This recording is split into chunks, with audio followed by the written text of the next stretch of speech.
Hello everyone, welcome back to my YouTube channel. So आज हम लोग करने वाले हैं क्लास 10th चैप्टर नंबर 1, जिसका नाम है रियल नंबर्स यानी कि वास्तविक संख्या है। एक्सरसाइज 1.2 का क्वेश्चन नंबर 3 हम लोग के सामने है, जो कि है find the LCM and HCF of the following integer by applying the prime factorization method.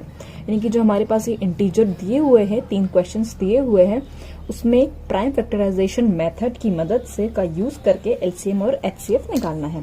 सो ये बहुत ही सिंपल है। चलिए हम लोग फर्स्ट क्वेश्चन से इसको स्टार्ट करते हैं। सो यहाँ पर हम लोग लिखेंगे, सबसे पहले एक थ्योरिकल मैं सेंटेंस लिख देती हूँ ताकि आप फर्दर उसको हर क्वेश्चन में यूज कर सको। मैं एक बार लिख देती हूँ। So writing the product of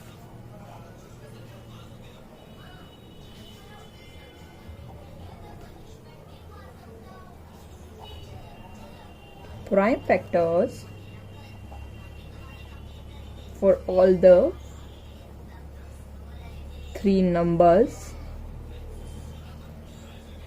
we get, यानी कि हम लोग को जो भी नंबर्स दिए हुए हैं 12, 15 एंड 21, उसका हमें इंडिविजुअली प्राइम फैक्टर्स निकालने हैं। राइट। तो 12 का प्राइम फैक्टर क्या होगा? 12 का प्राइम फैक्टर निकालने के लिए हमें 12 का एलसीएम लेना होता है। राइट। एलसीएम लिया हमने, 2 से इसको डिवाइड किया, आया 6, फिर 2 से डिवाइड करेंगे आएगा 3, फिर 3 से इसको डिवाइड करेंगे आएगा 1। राइट। क्या आ गए इसके फैक्टर्स? 2 इंटू 2 इंटू 3, चाहो तो 1 भी लिख सकते हैं। अब आएगा 15। 15 का भी हमें सेम प्रोसेस फॉलो करनी है। 15 का हमें एलसीएम लेना है। इसको हम 2 से डिवाइड नहीं कर सकते हैं, क्योंकि 2 लिस्ट होते हुए भी 15 से डिवाइड नहीं होगा, तो हम लोग 3 लेंगे। 5 टाइम हो जाएगा। अब ये 3 से ना होके 2 से भी नहीं होगा, तो ये 5 टाइम्स ही होगा, आ जाएगा 1। राइट। तो यहाँ आ जाएगा 3 इंटू 5 इंटू 1। थर्ड जो नंबर है हमारा 21 है। 21 का फिर हम लोग एलसीएम लेंगे। 21 का एलसीएम लिया, उसको 2 से डिवाइड नहीं होगा, ये 3 से करने की ट्राई करेंगे। 3 से किया तो आ जाएगा 7। राइट। अब 7 से हम लोग उसको डिवाइड करेंगे, आएगा 1। 3 इंटू 7 इंटू 1, ये हमारे आ गए प्राइम फैक्टर्स। राइट। ये हमारे आ गए प्राइम फैक्टर्स। अब हमें निकालना है एचसीएफ। सबसे पहले हम लोग एचसीएफ निकालेंगे। एचसीएफ किस तरह से निकालते हैं? जो भी हमारा 3 जो नंबर्स होते हैं, उसमें जो भी कॉमन फैक्टर होता है, वही हमारा एचसीएफ होता है। राइट। तो इसमें कॉमन फैक्टर क्या है? यहाँ पे 3 है, यहाँ पे 3 है, यहाँ पे 3 है। कॉमन फैक्टर क्या हो गया? 3। राइट। सो आंसर आ जाएगा हमारा 3 एचसीएफ। और एलसीएम क्या हो जाएगा? एलसीएम क्या हो गया? एलसीएम हमारा हो जाएगा जो भी हमें लीस्ट, जो हमारे मैक्सिमम पावर लेनी होती है, तीनों के कंपैरिजन में हमें मैक्सिमम पावर लेनी होती है किसी भी डिजिट की। तो यहाँ पे देखेंगे हम लोग 2 है, 2 अगर कहीं पर भी नहीं है तो हम लोग 2 ले लेंगे। राइट। फिर नेक्स्ट 2 के पास आएंगे, 2 कहीं पर भी नहीं है, फिर अगेन हम लोग 2 ले लेंगे। अब यहाँ पे 3 है, 3 तीनों जगह है, तो हम लोग उसकी मिनिमम पावर लेंगे। 3 3 बार है, पर हम लोग लिखेंगे एक ही बार। राइट।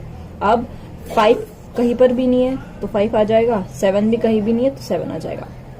अब इसको अगर अपन इंटू कर लेंगे तो एलसीएम निकल जाएगा। इंटू आ जाएगा 1, इसका इंटू आ जाएगा क्या आएगा? इसका इंटू 420। इसका आप इंडिविजुअली मल्टीप्लाई करेंगे तो आ जाएगा 420। ये आपका आ गया एलसीएम, ये एचसीएफ और ये एलसीएम। ये हमारा फर्स्ट क्वेश्चन सॉल्व हो गया। सिमिलरली हम लोग सेकंड क्वेश्चन भी कर लेते हैं। सो सेकंड क्वेश्चन दिया हुआ है हमारा, ये तो और भी सिंपल है। सेकंड क्वेश्चन जो है बहुत ही सिंपल है, और ये एग्जाम पॉइंट ऑफ व्यू से थोड़ा इंपॉर्टेंट हो जाता है, क्योंकि ये ऑब्जेक्टिव में भी आ सकता है। राइट। अब आप देखेंगे, मैं ये लाइन हमेशा नहीं लिख रही हूँ, ये आप लिख लीजिए, क्योंकि हर क्वेश्चन में हर क्वेश्चन के आंसर में लिखना जरूरी होता है, ताकि हमें अच्छे मार्क्स मिल सके। 17 का हमें प्राइम फैक्टर निकालना है। तो 7 तो अपने आप में ही एक प्राइम है। राइट। 17 का 17 से ही जाएगा, 17 इंटू 1 हो जाएगा। राइट। अब आता है 23। सो अगेन 23 का भी 23 से ही जाता है, तो 23 इंटू 1 हो जाएगा। 29 है, सो 29 का भी 29 से ही जाता है, तो 1 हो जाएगा। ये हमारे आ गया तीनों। राइट। अब हम लोग तीनों के एलसीएम और एचसीएफ निकालने हैं। तो एचसीएफ हम लोग कैसे निकालते हैं, तीनों में जो भी कॉमन हो वो हमारा एचसीएफ हो जाता है, तीनों में जो भी कॉमन हो वो हमारा एचसीएफ हो जाता है। सो इसमें कॉमन है हमारा 1, राइट, इसमें कॉमन है हमारा 1, तो हमारा एचसीएफ क्या हो गया, 1 हो गया। अब एलसीएम, एलसीएम में क्या होगा कि जो भी डिजिट्स दिए हुए हैं उसके लिस्ट जिसकी जो मैक्सिमम पावर है वो हमें देखनी होती है। अब 17 कहीं पर भी नहीं है तो 17 भी आएगा, 23 कहीं पर भी नहीं है तो 23 ही आएगा, 29 नीचे के अलावा कहीं भी नहीं है तो 29 ही आएगा, राइट। सो 1 तीनों में है तो एक बार हम लोग 1 लिख सकते हैं चाहो तो। अब इसका अगर हम लोग एक दूसरे में मल्टीप्लाई करेंगे तो क्या आ जाएगा, 1139,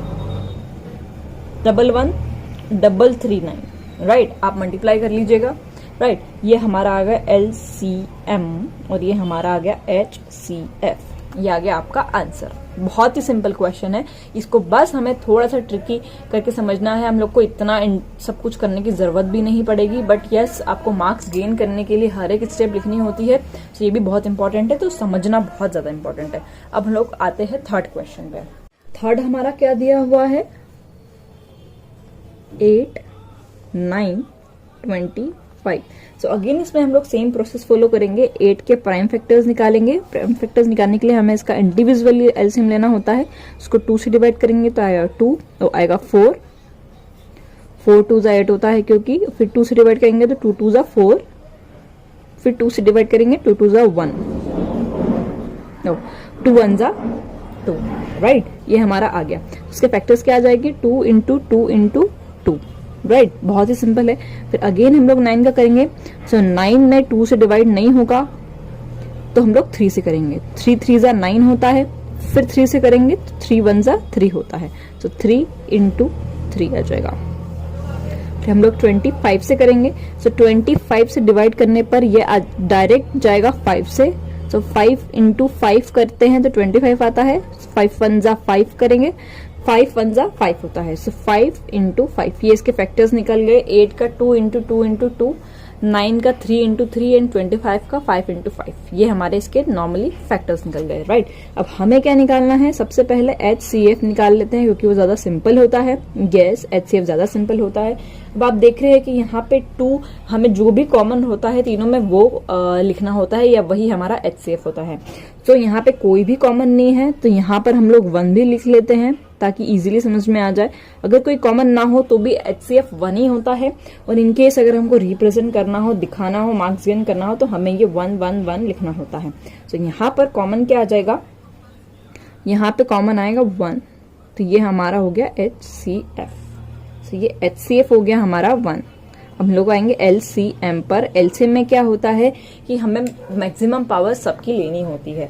अब 2 कहीं पर भी नहीं है तो हम लोग 2 एज इट इज लिख देंगे। अगेन यहाँ पे 2 कहीं पर भी नहीं है, सो 2 एज इट इज लिख देंगे। तो अगेन यहाँ पे 2 कहीं नहीं है, 2 एज इट इज लिख देंगे। अब फिर 3 कहीं पर भी नहीं है तो एज इट इज लिख देंगे। अब आप बोलोगे कि 3 के साइड में 3 है तो सही, तो वो सिर्फ 9 का है, वो हमें तीनों में कंपेयर करना है, हमें तीनों के घर में कंपेयर करना है। 9 के 8 के साथ और 25 के साथ कंपेयर करना है, ना ही 9 के 9 फैक्टर नहीं करना है, राइट। 3 एक बार लिख देंगे, फिर अगेन ये वाला 3 एक बार लिखेंगे, फिर ये 5 दो बार आ जाएगा। फिर अगेन हम लोग इन सब का एक दूसरे में मल्टीप्लाई कर देंगे अच्छे से, तो आ जाएगा 1800। यही हमारा एलसीएम है, यही हमारा एचसीएफ है। ये बहुत ही सिंपल है और ये एग्जाम पॉइंट ऑफ व्यू से इंपॉर्टेंट हो जाता है 2 मार्क्स के क्वेश्चन में या फिर ऑब्जेक्टिव में।